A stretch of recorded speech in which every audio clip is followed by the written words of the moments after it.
زندگی خودم رو ژرتوا کردگی هستم. چرا در من نگفتی که دوستی من با تو چشم الو کرد؟ اوزی نگاه کن، میرم میدونم که چی کارش کنم. تا حال از داخل محیط اویلوی من همین سوال میکنن که بس کن، یا خشتورها یا اقربها یا شناسان بس کن از همین سمت با دیگر سمت خوب کنم. من مثل آهنگری کردن نمیتونم، من مثل شیطانی کردن نمیتونم، من مثل یک کس دروغ گفتن و این کارا اون کارا بود کردن گفتن نمیتونم. چی گم داری جایی؟ هیچی، در اومدم شما نبوده؟ میکنن میگوید واه این خدوزاده را بین درویش نشون میدهد. برای من کریست گفتم وقت نداریم، فرصت نداریم. سخن درباره زنگ تلفن، صحبت تلفن، تلفن نبرداشتن رحیم غرمی، همین سخن ها بود. رحیم پروداکشن. سلام علیکم رحمت الله برادران و خواهران عزیز. امروز درباره یک بیماری صحبت میکنیم که در پوست میشود و این نام داره ویتیلیگو. این نوع بیماری یکی از بیماری های قدیمی ترین بوده، در لغت به معنای سفید شوی پوست یعنی پسی میباشد. و سبب های اساسی این نوع بیماری دو چیز است، یکی کرمی اسکریت که در جگر میشود و یکی ترسیدن سخت. و طبیبانی که از گیاه دواها آماده میکنند برای بیماری سفید شوی پوست یعنی برای بیماری ویتیلیگو دو نوع دارو را برای ما و شما پیشنهاد کردند. یکی به نام کارول کوژا که خیلی و خیلی داروی مشهور است و یکی دیگری به نام پیگمنتو که به همراهی تبلیت کشید. اگر شما درباره این بیماری پوست باز معلومات بیشتر گرفتن میخواهید بر رقم‌های در تگ نوار بوده نویسید. در رحمت الله باش. نمیتونستم درصد، لکن نوشگری کردنم در کارم نیست که من مثلا در همین یک محیط آموزگاری کار میکنم پیش میرم. من 100 بار از کار من در با همین سال برای خاطر آموزگاری برای من ضرور بود. من حتی نامزد علم های اقتصادی حمایت کردم، نامزد علم های اقتصادی شدم در همین سمت. برای من در کار بود، عنوان گرفتم من برای همین چیز. لکن صنعت من گفتم میتونم که 60% زندگی من دیگر کرد. 60% من مثلا جای هایی که من نمیتونستم رفتن من رو گرفته برد. مثال من هدف داشتم که بعضا نفر حقیقتی که مثلا صحبت کنم گپ زنم، برای من کریست گفتم وقت نداریم، فرصت نداریم. لکن همین توسط همین صنعت همان نفرها ما را فریاد کردن، پول دادن، بعد از اون باز قطعی صحبت کردن. صنعت برای من داد، الحمدلله داد.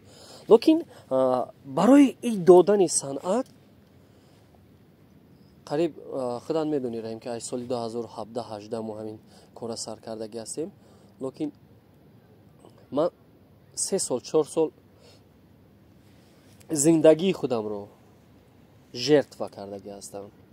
من شب در روز کار میکردم، خوب نمیکردم، مونتاژ میکردم، سیناری می نوشتم، خوب اکتریس میگفتم، اکتیور میگفتم، اسم میرفت، اسم خودت میدونی چقدر دشوار است. لکن همین دشواری ها وقتی که من نقشه داشتم، وقتی که من هدف داشتم، همین دشواری ها گذشت. انا کل مومنت های اومده است که لحظه های اومده است که همین چیز من مثلا امکانیت های زیاد داده است. حاضر من فکر کرده استم که انتخاب کنم که کدام امکانیت ها رو باید استفاده برم. خلاصه صنعت برای من خیلی چیزها داد که مثلا من از همین کسب آموزگاریم دسترس کردن نمیتوانستم. سلامت باشین اکای فرخ جان. برای پاسخ دادن سوال ها باز میگذاریم در حیات شخصی شما. باز چی؟ باز هست چیزهایی که باید داند برادر. شاید که برادرها بگن حالی تحقیق و تکشور میکنین، این چیز در کار برای بعضی شخصیت هایی هستن.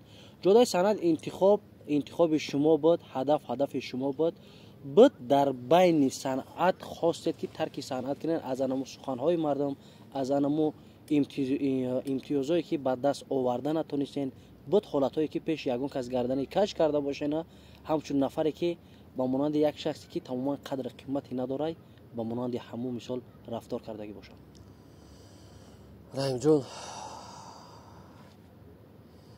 تو سرت رو خم نکنی از زمین سنگ گرفتن نمیتونی. یعنی از به انگشت کج از کوزه روغن کشیدن نمیتونی.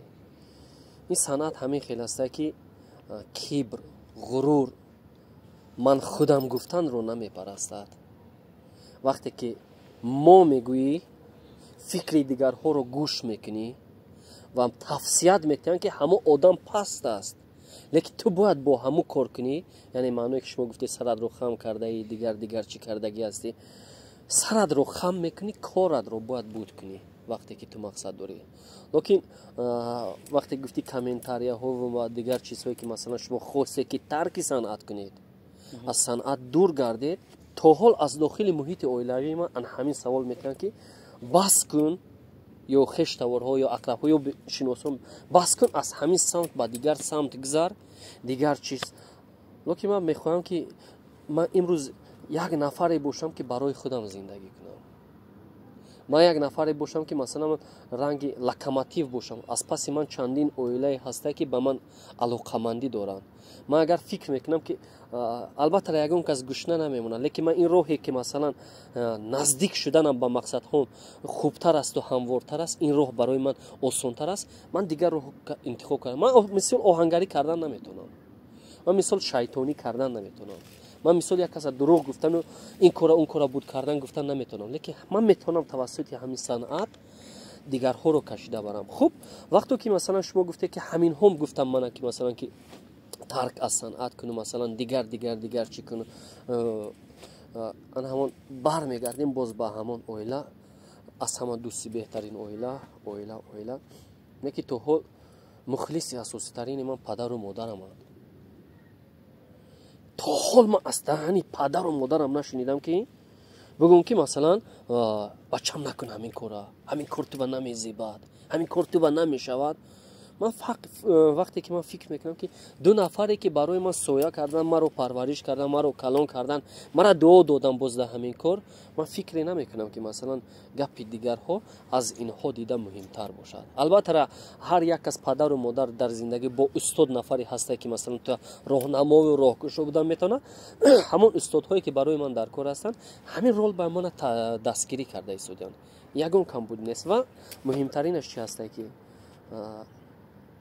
як вақте комментарияҳо, як вақте суханҳо, як вақте гапҳо ва як вақте маъракаҳо рафтан ҳамин чизе ки масалан бад буд, ман меомадам дар хона, бовар кун бениҳоят бо асаби хароб, хобам намебурд, паҳлӯ мегаштам, инсон мана дарк кард ҳамсарам. хай гуфтам ҳамин хел масъала аст, дигар дар ки гам мезанӣ баъзан чизҳоро, намеша ки масалан фурӯ банди лабадро. гуфт шумо ҳамон қиссаи чиза нафаҳмидагӣ ҳастед? гуфтам чиро? як нафари дорои оши серравған мекунад, мардума фарёд мекунад, мегӯяд ваҳ ин худозада рабин дороиша нишон метиҳад. бо ин гапа мефаҳма камравғану камгӯшт мекунад, мегӯяд оҳ ин кирисая бин дилш намешад бикунад. ин гапа мефаҳма тамоман намекунад, мегӯяд ин фикр мекунад ҳамин чизаша он дунё мебарад. яъне чӣ коре накунед ин ҷомеа хатогии шуморо меёбад. аз ин хотир ҳамин кортон қатъи зиндагӣ ман хуб аст, аҳлу оила розӣ ҳастай, ман муқобил нестам. ҳатто нафтам ки ҳамонда муқобилам ки ҳамроҳи занҳо нақш мефарид. раҳимҷон, ман боз такрорам мекунам, зиндагӣ ба рашк набошад. ҳамсар масалан бовар ки кадом занак мефорад ки шавҳараш бирад дасти як духтари дигара биқапад, занакҷон. ман дар хонаи худам сиёнка мекунам, раҳимҷон, воқеӣ занам мегӯям имрӯз ман сиёнка дорам, афқот кун. ман мебиём дар хона, вай бо овози баланд мана мардакҷон мегӯяд, ман вай занакҷон мегӯям. вақте ки ягон чӣ дар кор меша, кухни мегузарам, мегӯяд мардакҷон, занакҷон, қош қавоқ кашо. лекин боз ҳамо афқотам мекунам, боз актиёроам мехӯронам, гусел мекунам, меравам. саломат бошед накай Фарохҷон. суоле ки мехоҳам ки ба як ҳозир як дақиқа бесраем ҷо, ман ҳаминҷо як гапи дига илова кунам. баъзан нафарҳо мегӯям ки ҳамин сиртона, ҳамин сирри воқеӣ ки барои пешрафти зиндагии шумо бошад дар ҳамсаратон нақл кунед. ман 100% кафолат мекунам ки ӯ шумо дастгирӣ мекунад.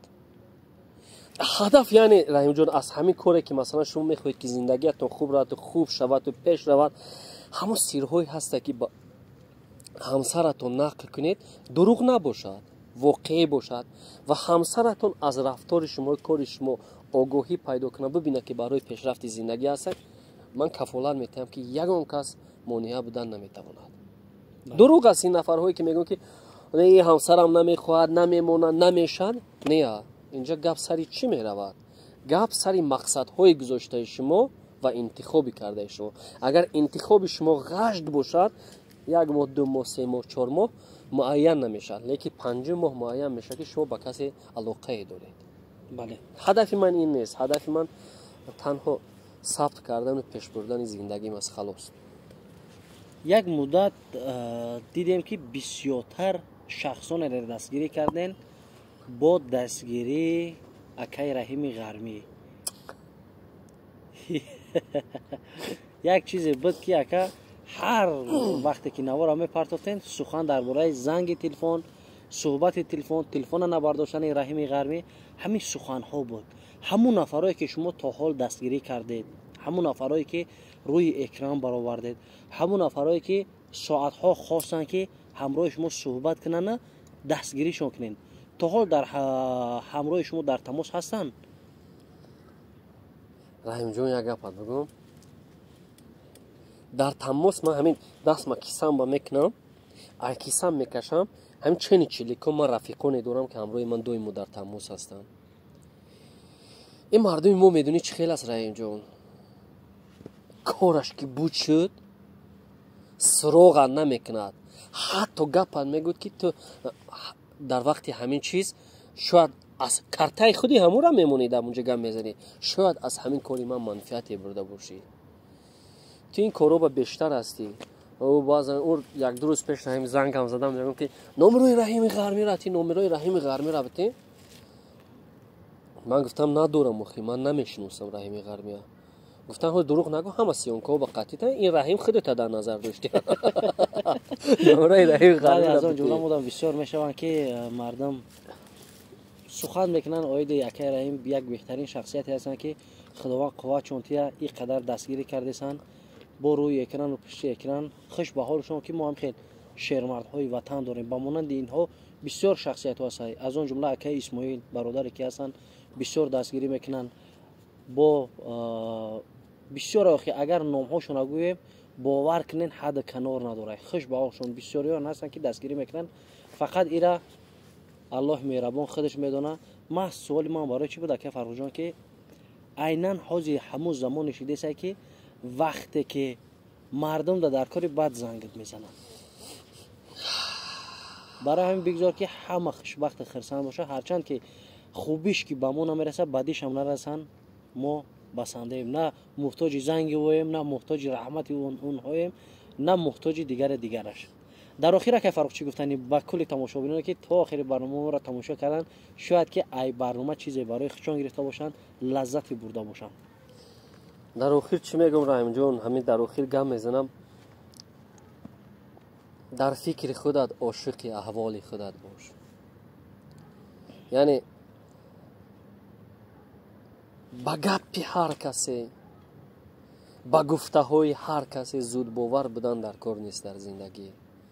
فقط در فکر خودتون باشید، در فکر عائله خودتون باشید.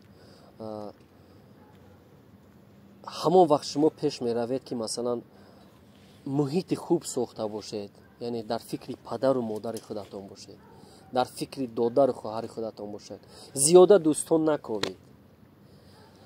چند همین باز تکرار میکنم، با همین چلیک تا حساب کردنشون تونید همون قدر دوستانی بکوین که در وقتی غم شما غم حساب کنن در پهلوی شما باشن. یعنی خلاصه گفتنی هستم که زندگی خوب ساختن از شما وابستگی دارد. همون وقت زندگیتون خوب می شود که خودتون خوب شوید. یعنی در فکر خودت عاشق احوال خودت باش. انا همین گپ قطعی من جنبست میکنم. خداوند نگهبان همه شما باشد. سلامت باشه که فرخ جان و از همه تماشاگران احترامونه خواهش میکنم که آید برنامه، آید سخنرانی اکای فرخ جان فکر عقیده خود رو در کامنتر نویسین، برای ما خوبتر و بهتر میشه. چون که دوستان عزیز شاید یگان نفهمی، یگان سخنایی که با عزت نفس شما رسیده باشه، با عزت نفس همون شخصایی که ما در وقت نوار نامبر کردیم عذر زیاد میخواهیم. خیر دوستان عزیز، تا برنامه آینده دستگیری فراموش نکنید.